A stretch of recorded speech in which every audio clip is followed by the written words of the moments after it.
Hi friends, welcome back to my channel. ఇప్పుడు నేను చేయబోయే రెసిపీ ఏంటంటే కెటిల్లో నేను చేస్తున్నా. కెటిల్లో మనకి ఇక్కడ వచ్చేసి నేను ఫ్రూట్ సలాడ్ చేస్తున్నా. దానికోసం నేను ఒక హాఫ్ లీటర్ పాల ప్యాకెట్ అండ్ ఇది వచ్చేసి క్యాస్టర్ పౌడర్, వెన్నెలా తీసుకున్నా. నాకు వెన్నెలా ఫ్లేవర్ అంటే ఇష్టం కాబట్టి. సో ఇందులో మన ఫ్రూట్స్ వచ్చేసి pomegranate, orange and watermelon and oranges and ఇందులో వచ్చేసి డ్రై ఫ్రూట్స్. ఇది వచ్చేసి పల్లీలు, బెల్లం అండ్ నువ్వులతో మా మమ్మీ లడ్డు చేసి పంపించారు, అదొకటి. అండ్ ఇవి వచ్చేసి మనకి డ్రై స్ట్రాబెర్రీస్ అనమాట. డ్రై స్ట్రాబెర్రీస్ ఇవి. ఇది వచ్చేసి డేట్స్ ఒకటి తీసుకున్నా. ఇది డ్రై రోజ్బెర్రీ క్యాండీస్. అండ్ ఇవి వచ్చేసి పైనాపిల్ క్యాండీస్. అండ్ ఇందులో వన్ మోర్ ఇంగ్రీడియంట్ ఉంది, ఇది వచ్చేసి బ్లాక్ కరెంట్ అనమాట. సో ఇవన్నీ నేను డ్రై ఫ్రూట్స్ కింద తీసుకున్నా. సో ఇవన్నీ కావాల్సిన పదార్థాలు. అండ్ ఇది వచ్చేసి షుగర్ ఆల్సో. మనకి నేను హాఫ్ లీటర్ పాల ప్యాకెట్ తీసుకున్నా కాబట్టి ఇందులో మనకు వచ్చేసి ఒక 3 టేబుల్ స్పూన్స్ ఆఫ్ షుగర్ ఒకటి యాడ్ చేసుకోవాలి. ఇప్పుడు మనం తయారయ్యే విధానం అనేది చూద్దాం. ఇప్పుడు వచ్చేసి ఒక గ్లాస్ ఆఫ్ మిల్క్ అనేది మనం పక్కన పెట్టుకోవాలి. రిమైనింగ్ అనేది మనం కెటిల్లో అనేది బాయిల్ చేసుకుందాం. సో కెటిల్లో బాయిల్ చేసేటప్పుడు మనం చాలా కేర్ఫుల్ ఉండాలి. మిల్క్ కనుక బాయిల్ చేస్తే కనుక పక్కనే ఉండాలన్నమాట కెటిల్లో.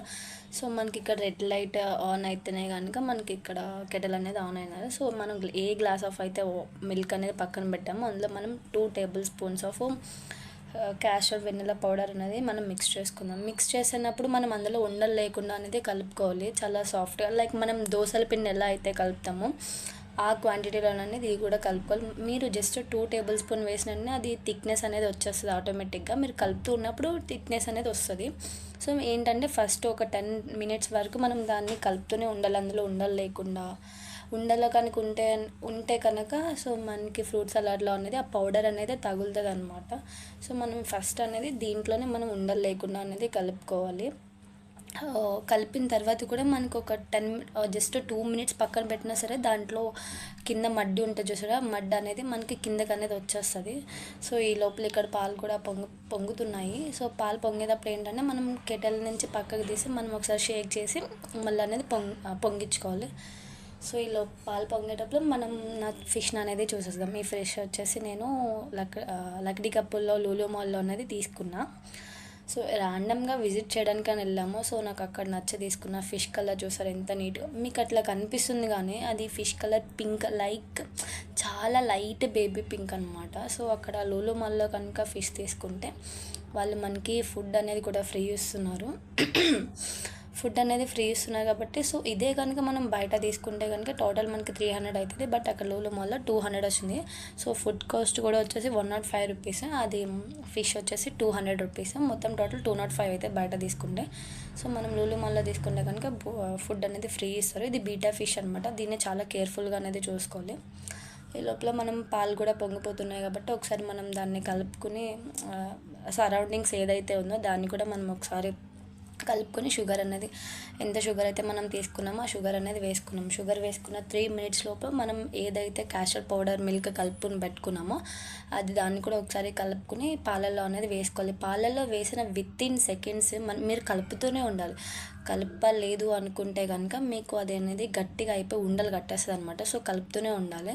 సో వెంటనే నేను వేరే బౌల్లోకి అనేది బౌల్లో తీసుకున్న తర్వాత కూడా మనం కలుపుతూ ఉండాలి, లేదనేది మనకి ఉండలు కట్టేస్తుంది. పై లేయర్ అనేది వెంటనే వచ్చేస్తుంది అనమాట. లైక్ మనం పాలు పొంగించిన తర్వాత పైన తొక్క అనేది ఎట్లా వస్తుందో అలాగే దీనిపైన కూడా వచ్చేస్తుంది అనమాట.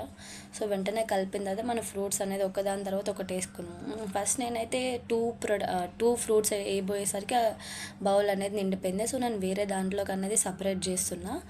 సో దీంట్లో వచ్చేసి ఆఫ్ చేసుకున్నాను అనమాట. ఒక్కటే దాంట్లో మేము ఉండేది హాస్టల్ కదా. సో ఏంటంటే మాకు అంత పెద్ద బౌల్స్ అనేవి ఇక్కడ మనకి అవైలబుల్ ఉండవు. సో నేను రెండిట్లో చేస్తున్నా. ఫస్ట్ అన్ని ఫ్రూట్స్ వేస్తున్నప్పుడు కూడా మనం కలుపుతూ ఉండాలి ఒకసారి, ఎందుకంటే నాకు కలపడానికి అవ్వట్లేదు. నేను ఒక్కదాన్నే వీడియో తీస్తున్నా కాబట్టి నాకు అనేది కలపడానికి అనేది కొంచెం ఇబ్బంది అవుతుంది. సో నేను అన్ని ఫ్రూట్స్ వేసిన తర్వాత అనేది కలుపుతున్నాను. లాస్ట్కి మనకైతే ఫ్రూట్ సలాడ్ అయితే రెడీ అయిపోయింది. ఒకసారి టేస్ట్ చేసి చూద్దాం ఎట్లయితే ఉందో. అండ్ దీన్ని కొద్దిసేపు అనేది ఫ్రిడ్జ్లో పెట్టాలి. మాకు ఇక్కడ ఫ్రిడ్జ్ లేదు కాబట్టి మాకు తెలిసిన ఆంటీ వాళ్ళ దగ్గర ఫ్రిడ్జ్లో అనేది పెట్టాను. ఈవినింగ్ వస్తాము. లాస్ట్లో మనం దీంట్లో యాడ్ చేసుకునేటప్పుడు మనం కావాలనుకుంటే బూస్ట్ కానీ హార్లిక్స్ కానీ ఏదైనా యాడ్ చేసుకోవచ్చు. నేనైతే హార్లిక్స్ యాడ్ చేసుకుంటాను, ఎందుకంటే నేను హార్లిక్స్ అనేది చాలా ఎక్కువగా తింటాం. పాలల్లో కన్నా నేను నార్మల్గా అనేది హార్లిక్స్ అనేది తినేస్తాను. చూద్దాం టేస్ట్ అనేది ఎలా ఉందో అనేది నేను నా ఫ్రెండ్ని అడిగి టేస్ట్ చెప్తాను. నెక్స్ట్ వీడియోలో అనేది అప్లోడ్ చేస్తాను. మీకు కూడా నచ్చితే లైక్, షేర్, సబ్స్క్రైబ్ చేసుకోండి ఫ్రెండ్స్. బాయ్.